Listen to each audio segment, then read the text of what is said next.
আমার comment section কিছু মানুষ স্প্যামিং করেই যাচ্ছে। You guys are joking right? আমি অন্য রকমের নিউজ কভার করার চেষ্টা করি, আর কি ধরনের নিউজ সেটা তোমরা দেখতেই পাচ্ছ। শুধু আমার কমেন্ট সেকশনই না, আমার ডিএম এও লোকজন ভুলে যাচ্ছে। আর সব থেকে মজাদার ছিল এই ডিএমটা পড়ার পর আমি 3 মিনিট হেসেছি। তোমাদের মনে হয় K pop idol, actors, social media influencer যারা খুব ভালো কন্টেন্ট মারছে তারা আসলেই একেবারে দেবদেবী, স্বর্গ থেকে নেমে এসছে, এরকম নয় বাবা। এদেরকে মাথায় তোলা বন্ধ করো। ইটস হাই টাইম 2026 এটা বড় বড় ইনফ্লুয়েন্সার বা কন্টেন্ট ক্রিয়েটাররা নাটক বা কন্টেন্ট বা সিনেম্যাটিক ভাবে না দেখিয়ে সোজা প্রশ্ন ছুড়েছিল, তারা এতক্ষণে কারাগারে থাকতো। পশ্চিমবঙ্গের অর্ধেক মানুষজন এতক্ষণে জেলে থাকতো। এতে কি ওপরতলার চেয়ারে যারা বসে আছে তাদের কিছু যায় আসে? কিচ্ছু যায় আসে না। বড় বড় পলিটিশিয়ানরা জানে কখন কোন খেলা খেলতে হয়, নইলে কি আর ভোটের আগে হঠাৎ করে বলিউডে টলিউডে সব জায়গায় প্রোপাগ্যান্ডা সিনেমা বেরোয়? কারণ এই দেশের মন্ত্রীরা লোকদের গাধাই ভাবে, আর সেই লোকরা প্রমাণও করে যে তারা গাধা। আরে বাবা, কাউকে সাপোর্ট করার আগে তার বাবা মার বক্তব্য তো শোনো। একটা ছেলের বাবা মা ইন্টারভিউতে এসে বলছে যে ঝগড়া হয়েছে তাই জন্য একটা চড় মেরে দিয়েছে। চর মেরেছে, চর মেরেছে। চর মারার পর হয়তো হাত পা তো সাকিয়ে যে হাতে যে কালসিরে দাগ ওর বলছিল এসে এই হাত ধরে হাত ধরে একটা টানাটানি ওই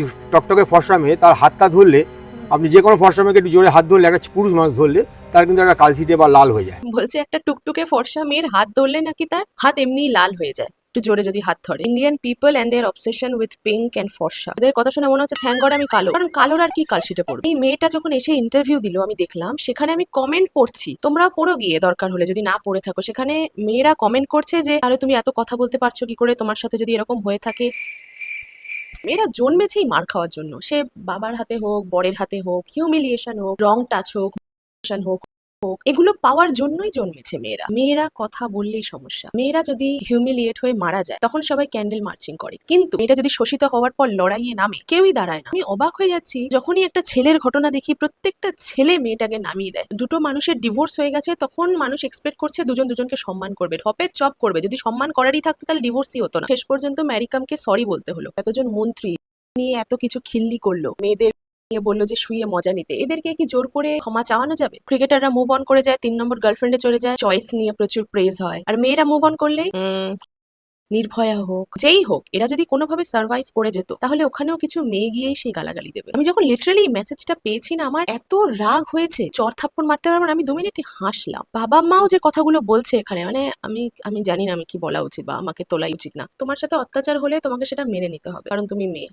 তুমি এসে প্রতিবাদ করবে, এসব আবার কি ঘটনা? এসব আবার ইন্ডিয়ান সোসাইটিতে হয় নাকি? মানিয়ে নিয়ে চুপচাপ ডিগনিটির সাথে থেকে যাবে, কথা বললেই তুমি শেষ। সব থেকে অবাক কাণ্ড আমি যেটা দেখছি হচ্ছে যে এই ঘটনার তো ঠিক আছে, আরজি করের কি ঘটনা ঘটলো? আরে বাবা, দুটো ঘটনা কি আলাদা? ওর যদি মনেই হতো যে চিট করেছে, ঠিক আছে, নিজে কন্টেন্ট বানিয়ে টাকা কামিয়ে সেটাও করতে পারতো, জানাতে পারতো, এক্সপোজ করতে পারতো। নারী নির্যাতনের যে কোনো রকম ঘটনাই খুবই সিরিয়াস ঘটনা। মেয়েরা কি শুধু দাড়ি পাল্লায় মাপার জন্যই জন্মেছে? একটা কম একটা বেশি, আরে সবাই ভুল। লোকজন বলছে একটা ভিডিও বানিয়েছে বলে তার এগেইনস্টে এত কিছু করা হয়েছে। আরে ভিডিও তো সবাই বানিয়েছে, সবাই জেলে, মানছি সবাই অতিষ্ঠ হয়ে উঠেছে। তার মানে কি এখন চর থাপ্পড়কে এখন জাস্টিফাই করতে হবে? বলছে ঝগড়া করতে করতে হাত উঠে গেছে। ঝগড়া করতে করতে ছেলেরা বসের উপর হাত তুলতে পারে? ঝগড়া করতে করতে একটা মানুষের উপর তখনই হাত ওঠে যখন অপর দিকের মানুষটা জানে যে আমি ওর উপর হাত তুলতে পারি, because physically I am stronger than her, এবং পজিশনেও আমি ওর থেকে সুপিরিয়র, তাই জন্য ও আমার কিছু করতে পারবে না। একমাত্র সেই সাইকোলজিটাই যখন মাথায় চলে তখনই কারোর উপর হাত ওঠে। মিলেনিয়াল জেনজিরা বড় হয়েছি মার খেয়ে, আমরা কি এখন ঘুরিয়ে বাবা মার উপর হাত তুলতে পারবো? এটা কি জাস্টিফাইড? কোনো মানুষ কোনো মানুষের উপর হাত তুলতে পারে? এই ধরনের মেয়েগুলোকে দেখে আমার সব থেকে বেশি ভয় লাগে। মানে আমি ছেলেদের থেকে তো এগুলো এক্সপেক্ট করি, সেটা বড় কথা নয়। দুটো মেয়ের সাথে হওয়া ঘটনাকে এভাবে কম্পেয়ার করা যায়? মেয়েদের সেই একটাই অপশন পড়ে রয়েছে, অন্যের বাড়ির ছেলেকে ভালোবাসো, তার হাতে মার খাও এবং মার খেয়ে মরে যাও, তবে লোকজন অ্যাটলিস্ট তোমাকে সাপোর্ট করবে। জাস্টিস তো ভুলেই যাও, জাস্টিস এমনিও কেউ পায় না। লোকজনের সমর্থন পাওয়া কিন্তু জীবনের একটা বড় অ্যাচিভমেন্ট। আমার ভিডিওর নিচে